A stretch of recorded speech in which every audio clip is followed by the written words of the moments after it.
Well, good day. And for those of you in America, happy Thanksgiving. You know, one of the things I wanted to do is be patient and wait a little bit in these markets so that we had something to work with. And today we got, as you can see, the personal income, the spending, and the PCE numbers. I frankly don't think they moved the needle very much as to what the Fed may or may not do as we get into the December FOMC meeting, where the market seems to think that the Fed will go for a quarter-point cut.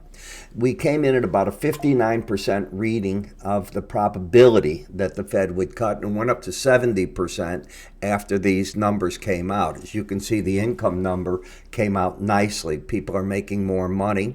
The consumption spending, as you can see, stayed about where it was expected to be. However, it was down a tenth. So a little more money in your pocket, a little less spending, I think is the way that you look at it. And as you know, the Fed looks at the core PCE. The month over month was up 0.3, right in line with expected and unchanged. But all this proves, especially when you go year over year, that we've reached that sticky point of inflation, and that means that the Fed probably needs another reason to do something. Let's discuss what that reason might be, because next week gets very, very important. On December 3rd, you're going to get the JOLTS numbers. Now, this is the jobs opening amount versus people that are working. Is it higher? Is it lower? Gives us an idea of demand by employers as to what's going on. We then match that up on December 4th when we're going to get the ADP employment numbers. Now, this is a private sector number in America.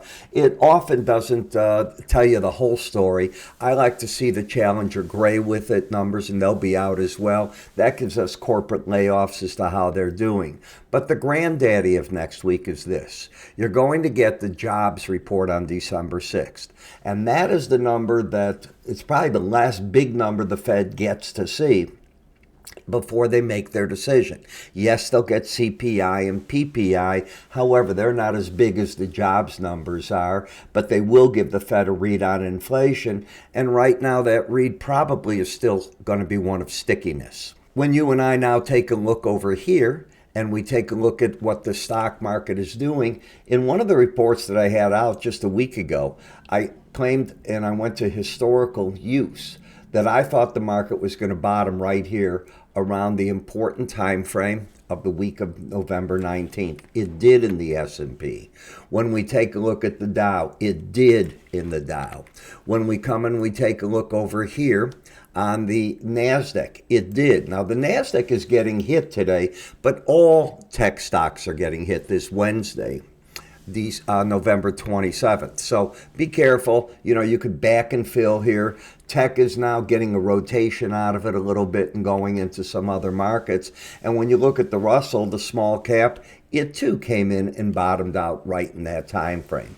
So you look at all this and you get some ideas. That's what these short reports help you with. And the special reports we have on our website at iraepstein.com. So be certain that you go there. That's iraepstein.com. I look forward to seeing you again soon. Take care.